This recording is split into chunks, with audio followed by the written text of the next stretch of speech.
지금부터 내가 해주는 얘기 들어주겠니? 할렐루야. 1월 29일 금요일 새벽입니다. 496장 1절만 찬양하겠습니다. 십자가로 가까이 나를 이끄시고 거기 흘린 보혈로 정케하옵소서.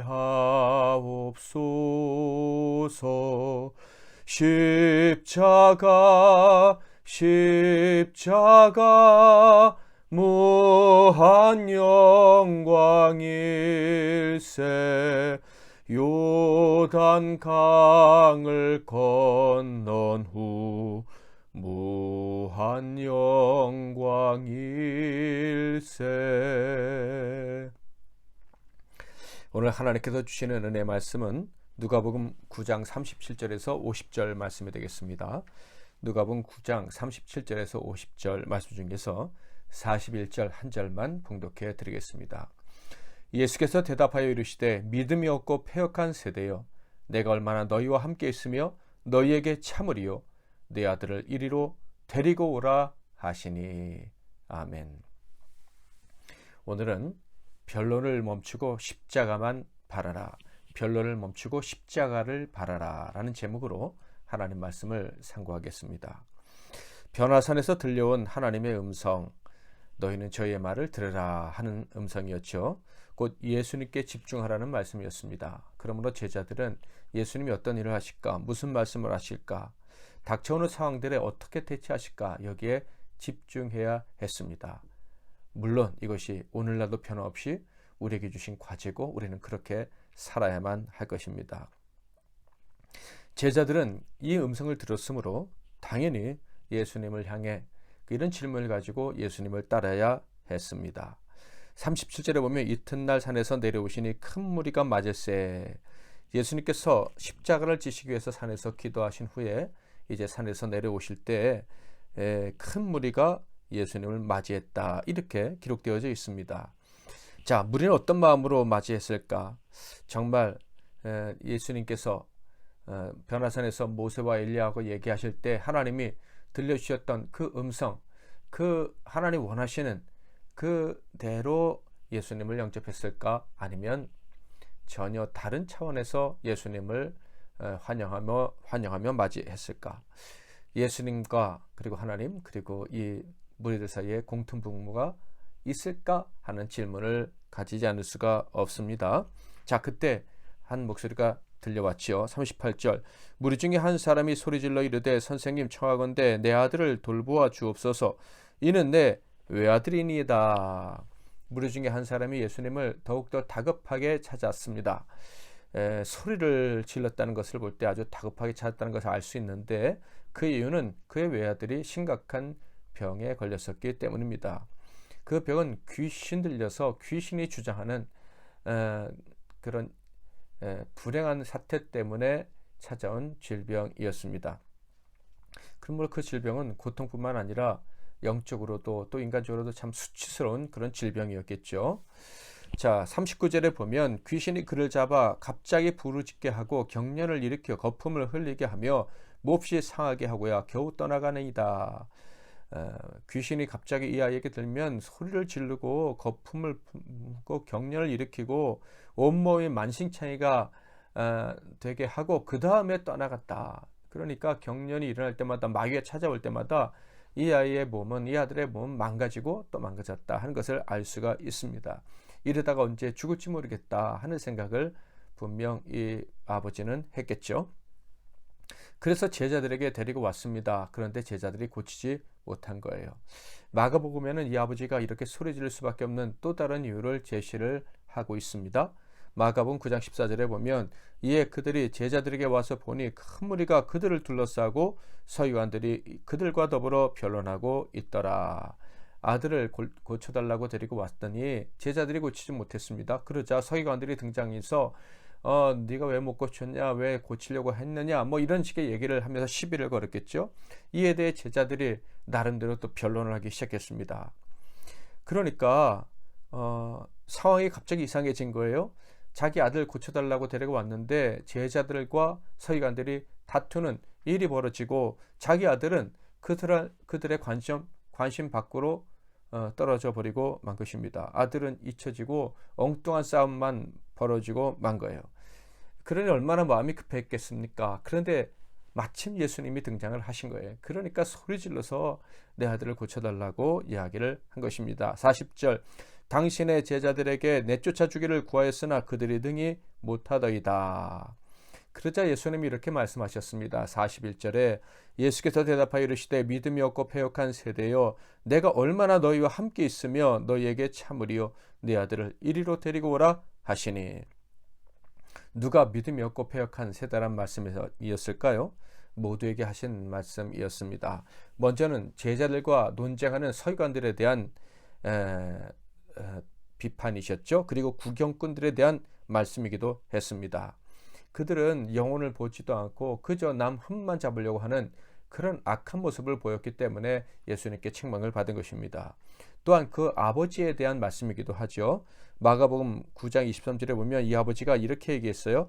22절에 할 수 있거든 고쳐주세요. 그러자 예수께서 이르시되 할 수 있거든이 무슨 말이냐, 믿는 자에게는 능히 하지 못할 일이 없느니라 하시니. 할 수 있거든 이라는 말을 볼 때 그는 제자들도 의심했지만 예수님도 의심하고 있음을 알 수 있습니다. 그러니까 이 아버지 역시도 믿음이 없고 패역한 세대다. 능력을 구하나 능력을 믿지는 않는 사람이었음을 알 수가 있습니다. 마지막으로 제자들에 대한 책망이셨죠. 제자들은요, 십자가를 말씀해 주시는 그 주님의 음성을 직접 들었습니다. 그리고 십자가를 위해서 기도하시는 예수님의 모습도 보았습니다. 그러나 그들은 십자가는 관심도 없고 영광만 추구하고 있어요. 한 영혼을 아주 다르게 차원 높은 사랑으로 사랑하는 것보다는 그저 자신들의 자리만 생각하고 자신들이 받을 영광, 자신들의 능력에만 관심이 있다는 것을 알 수가 있어요. 공격을 받으니까 금방 그 아픈 사람을 잊어버리고 만 것 아닙니까? 여전히 세상과 크게 다르지 않는 생각, 세상과 크게 다르지 않은 사랑으로 살아가고 있는 모습을 보여주고 있는 것입니다. 어리석은 세상과 논쟁을 하고 있습니다. 가엾고 불쌍한 환자는 뒤로 제쳐준 채 말이죠. 그럼에도 불구하고 예수님은 놀라운 말씀을 하셨어요. 패역하고 믿음이 없는 세대의 사람 중에 한 사람인 그 아이의 아버지에게 네 아들을 이리로 데리고 오라 라고 말씀을 하신 거예요. 서기관과 군중들, 물론 그들은 물론이거니와 제자들도 이 사람의 아들을 잊었습니다. 세상 사람의 사랑과 자비, 이런 것들은요 거의 다 자기중심적이라고 밖에 할 수가 없어요. 이런 상황에서 분명히 확인하게 되죠. 아무리 사랑이 많은 것 같아도 자기 문제 발생하면 남 사랑하는 거 금방 잊어버리고 내가 먼저 살아야지, 내 자식이 먼저지 하는 게 우리 인생인 것입니다. 그러나 주님은 우선순위를 잊지 않으셨습니다. 그 가련한 영혼을 기억하시고 그 영혼을 데리고 오라고 말씀을 하신 거예요. 다른 사랑이 다른 능력을 일으키게 됩니다. 42절 43절, 올 때 귀신이 그를 거꾸러뜨리고 심한 경련을 일으키게 하는지라 예수께서 더러운 귀신을 꾸짖으시고 아이를 낳게 하사 그 아버지에게 도로 주시니 사람들이 다 하나님의 위엄에 놀라니라. 그들이 다 그 행하시는 모든 일을 놀랍게 여길세 예수께서 제자들에게 이르시되.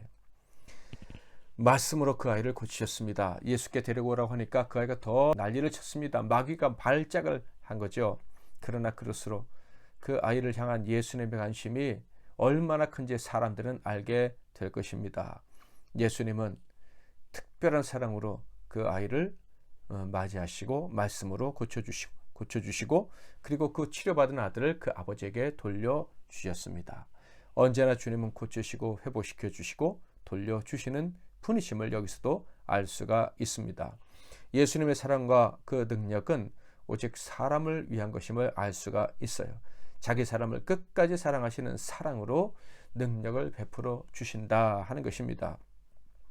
사람들은 사랑도 능력도 자기 영광으로 만들어 버리려고 할 때가 참 많습니다. 사랑을 베풀고 능력을 행하고 그것으로 자기 이름이 높아지기를 원한다. 궁치사기를 좋아한다 하는 거예요. 그러나 주님은 언제나 사람을 위해 사랑을 베풀어 주셨고 능력도 행하셨습니다. 그러므로 사람들이 하나님의 위엄에 놀랐다라고 할 때 저는 그냥 단지 병만 고쳐 주었기 때문에 놀랐을 것이다 라는 생각이 들지는 않습니다. 그들이 위엄을 느꼈다고 하는데 어떤 측면에서 위엄을 느꼈을까? 분명 말로 표현할 수는 없는 어떤 신성한, 논쟁하는 자들과는 다른 차원의 어떤 신성한 사랑, 신성한 자비, 이런 것들을 느끼지 않았을까? 그래서 놀라고 입을 다물었다라는 생각이 듭니다. 어쩌면 그들은 자신들이 왜 놀랐는지 몰랐을 수도 있겠다 하는 생각도 듭니다. 너무 놀라긴 놀랐는데 너무 경험해보지 못한 새로운 세계이기 때문에 그 충격에서 헤어나지 못하고 그냥 놀란 채로, 왜 놀랐는지도 생각지도 못한 채로 한동안 있지 않았을까 하는 생각이 드는 거예요. 진짜 능력, 진짜 사랑, 아직 그들은 알 수가 없었습니다. 주님의 진짜 사랑과 진짜 능력은 이어지는 주님의 말씀 속에 있었기 때문이죠. 어떤 말씀입니까? 44절, 이 말을 너희 귀에 담아두라. 인자가 장차 사람들의 손에 넘겨지리라 하시되. 이것이 주님의 진짜 위엄입니다. 사랑하는 하나님의 아들, 딸들을 위해서 자기 생명을 기꺼이 내어주시되 죽기까지 고통을 당하시면서까지 내어주신, 너무 높고 깊고 커서 그 위엄을 상상할 수도 없는 그 엄청난 사랑이 바로 이 44절에 담겨져 있는 것입니다. 그것을 사람들은 알 수가 없었죠. 그래서 놀라면서도 왜 놀랐는지도 몰랐을 것이다. 44절의 말씀은 너희들 병뿐만 아니라 너의 영혼을 고치되 영원히 고칠 것이다 라는 말씀을 하고 계신 거예요. 예수님의 말씀은 곧 육신을 입으신 예수님의 몸이기도 합니다. 말씀으로 치료하신 주님은 육신 입은 자기의 몸으로 온 인류를 치료하시는 것입니다.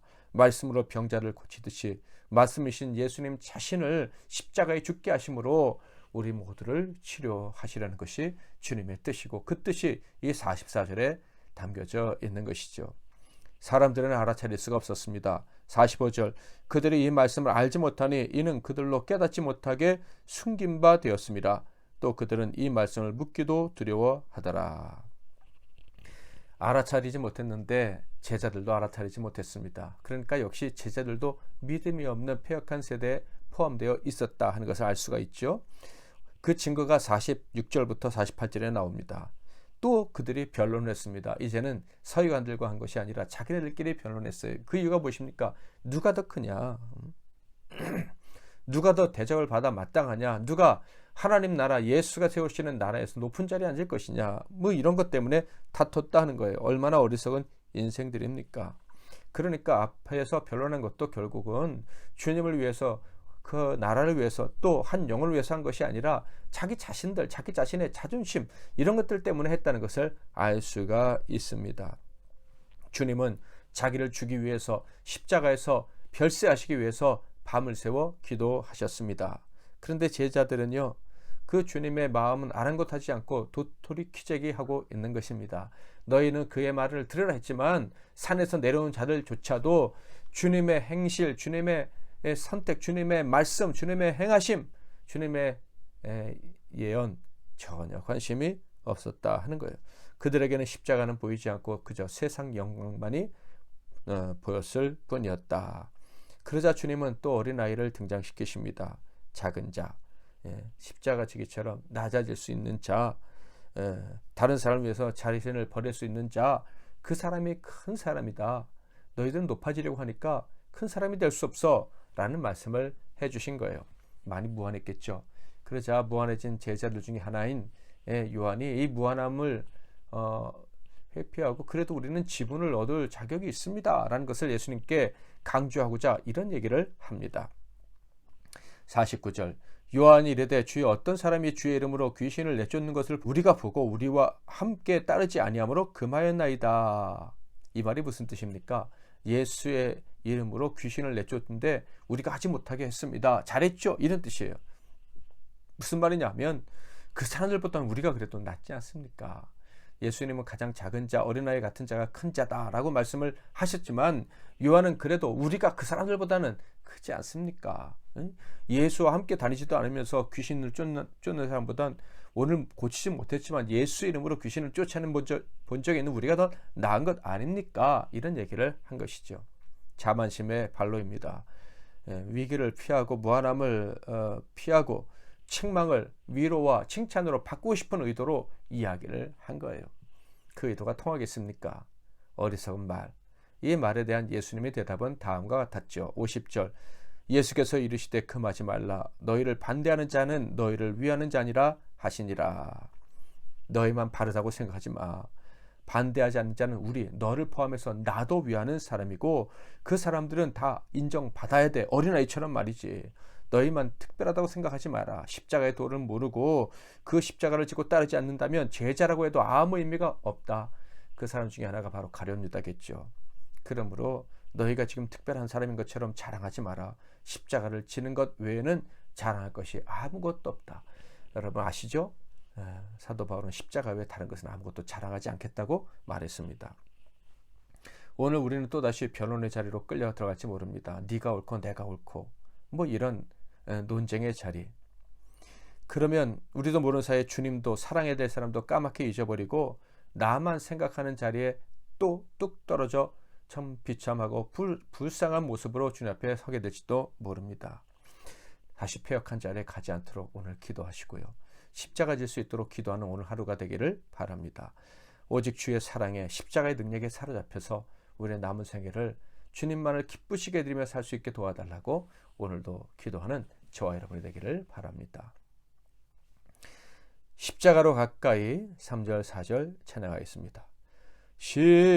십자가로 가까이 행케하옵소서. 몸소 받은 고생도 알게 하옵소서.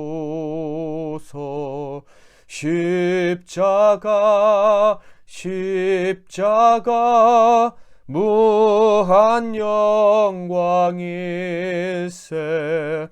요단강을 건넌 후 무한 영광일세.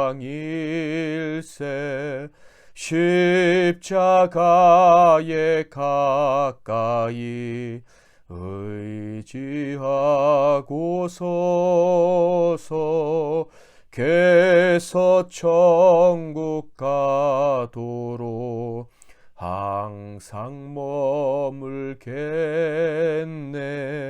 십자가